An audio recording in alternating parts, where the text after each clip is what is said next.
Hey team, welcome to the holidays edition of the podcast where I'm going to be departing a little bit from our regular programming. And what I'm going to do is bring you a bunch of client stories, unpacking the numbers so that you can learn from what other people have done to make it easier to get the results that you want from your money. So the first story I want to share is around property and struggles getting into the property market. Now, this is a couple in their early 30s. Their income was 150 plus 120,000. So she was on 150, he was on 120. They were expats new to Australia, came over from the UK, had cash savings of $40,000 and was saving a total of $3,000 a month. They wanted to get into the property market, but they felt that buying their dream home was unachievable. And because the property that they wanted to buy was around the $2 million mark in Sydney's eastern suburbs, ideally. They were slow. They were facing some slow progress with their savings. So they were saving, $3,000 a month is not a small amount of money, but they felt that their potential was much more. And they were sort of felt like they were chasing their tail a little bit. They had no strategy around their tax and they were getting hammered with pretty significant tax bills and were feeling really frustrated about that and didn't have a lot of motivation because of the fact that they felt this property purchase was so hard and so far away that they weren't really pumped to crack on and make it happen. Now, we went through the planning process, and what they decided to do with the property was purchase an investment property at a $1 million mark. Now, they did this. They were actually pretty surprised in going through the process that it was made such a big difference between the cash flow of buying an investment property and buying their own home. And through talking it through, they realized that rent vesting gave them the advantage of getting some exposure into the property market. So they started getting on that ladder. They started getting some property growth. They weren't then, though, completely stretched to buy their $2 million dream home, which was just going to be super duper tight from a cash flow perspective. Now, the $1 million investment property, after all of the tax deductions were factored in, the cost to them was $12,600 a year after tax. But when you look at the long-term growth rate on property, that property over the long term should grow by $63,000 a year. So you see that the net benefit to them was a bit over $50,000 per annum by buying that property. In addition, they saved tax of $9,000 a year, which contributed to that. And the net benefit, $50,400, as I said. What also happened, though, and it's funny how this motivation works around strategies and buying property, is that when they saw that all this stuff was possible, they found a way to actually carve out an extra $1,000 a month from their cash flow to go into their savings, which meant that the property was costing them $12,000 a year, but they increased their savings by $12,000 a year, meaning that because they were now more motivated, it's almost like they got the property for free. They got that $50,000 upside without costing them anything from their savings capacity, which meant that they were going to be able to keep saving to then reload and buy their next property sooner. And the intention for them was that they bought the one investment property, then they buy another investment property, then they've got a total value of property, total exposure to property that's around the value of the dream home that they wanted to buy. Let that tick on for a while, and then at some point take a view to when their debt levels got down to a level that they felt were manageable, sell up the properties, buy their dream home, and then right off into the sunset from there. So it shows the power of motivation, the power of a good plan, but also the fact that you shouldn't just discount necessarily the strategy of rent vesting, because it can be super helpful to get you into the property market. Understanding the numbers is all important here, because when people think about buying their own home, they go, wow, that feels really great. Of course, I really want to do that. When they think about buying an investment property, they might not have the same appeal, same emotional attachment to that strategy. But when you look at the numbers, you see what actually makes sense. And then you can balance between the emotion and the numbers, the financial impact. Doesn't always mean that one way is going to be better than the other, but understanding the numbers so that you can then balance out that emotion is all important. Next story is I call this guilty spending, and it's not super common, but but it's more common than you would think. And this lovely lady, she was 37. Her income was $160,000 a year. She bought a home a few years back that now had a value of $950,000.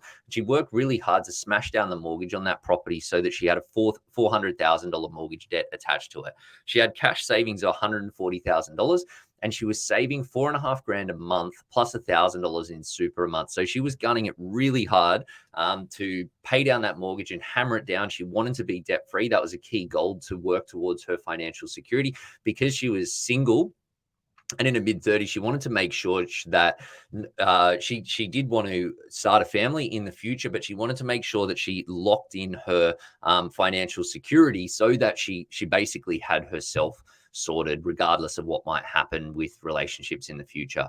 She had no plan and was feeling really guilty about her spending. Even though she was saving at a really strong clip, she felt guilty about spending every dollar because she felt like she should be saving more. Her strategy was really tax inefficient, which she recognized, but didn't know what to do, didn't know what she could actually do about it. She knew that she was on a good income. She was really had very minimal tax deductions.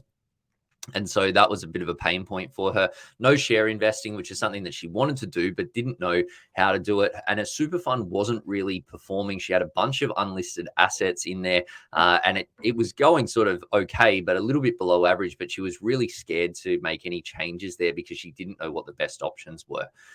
After going through the planning process, what she decided to do was purchase an investment property, $1.2 million. So introducing some leverage with the existing, she had a ton of equity in her property with the value being at 950, debt only being 400. And because her cash flow was good, the banks were going to be really comfortable to lend her money. So she purchased an investment property, $1.2 million.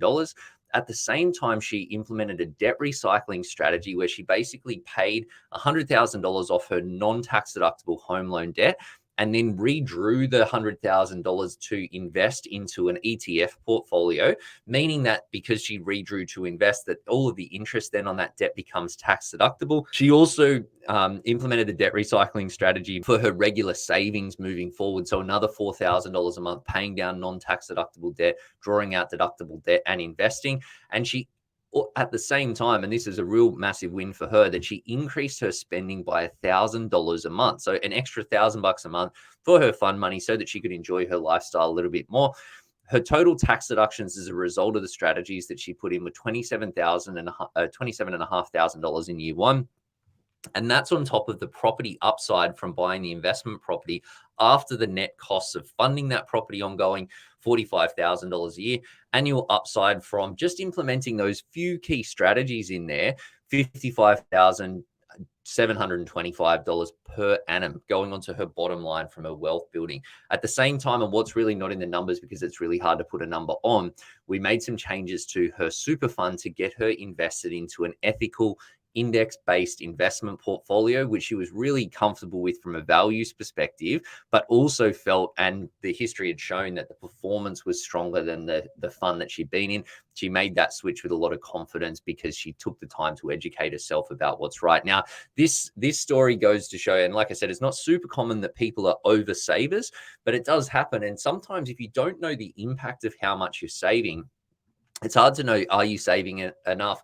Are you saving too much? Should you be saving more? And the key really there is to look at, well, what is the impact of you saving in terms of your rate of progress getting ahead? And how does that line up with the progress that you want to be making? When you do that, you can realize that, what you're doing, it is enough, it's not enough, it's too much. And that gives you that can give yourself the permission to spend a little bit more. Because for me, money success is about, getting ahead, of course, but you've got to enjoy the journey as well as the destination. And you don't want to save so strongly that you get to a point where you're financially free in your 40s, but then you look back and regret that sort of wasting all of these years that you could have been enjoying a little bit more. My next story, is about these clients that we've been working with. We started working with these people at the start of the year. A couple on pretty solid incomes, $160,000 plus $200,000. So household income $360K. Their home was worth $1.7 million with an $800,000 mortgage attached to it. Cash savings was $450,000, and they were saving a solid clip of $5,000 a month. Now, they had a young family. They had pretty, performing careers where they were pretty stretched and time poor. They were getting hammered with tax. So the tax bill was massive. Once again, common frustration there. No investments in place outside of their home. They knew that their home was great. They loved that place, but they didn't have any other investments outside of their home. And they felt like their progress was slow. As much as they were saving in a solid clip, these guys had some really lofty financial goals that they wanted to work towards. And they just felt that the progress getting there was way slower than it should have been. In going through the planning process, what they decided to do was purchase an investment property at $1 million, get some leverage in place to start getting some growth. They did a debt recycling strategy with $400,000 of their savings. So basically got $400,000 that they had in cash, paid it off their non-deductible mortgage, redrew it to invest. They got a nice $400,000 investment portfolio, but basically got $20,000 a year in tax deductions as a result. Plus, then with all of their regular savings moving forward, they implemented a debt recycling strategy with that as well.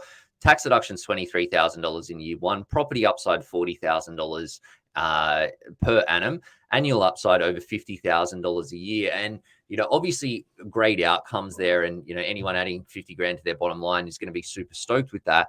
But these people, we'd actually started conversations with them 4 years ago.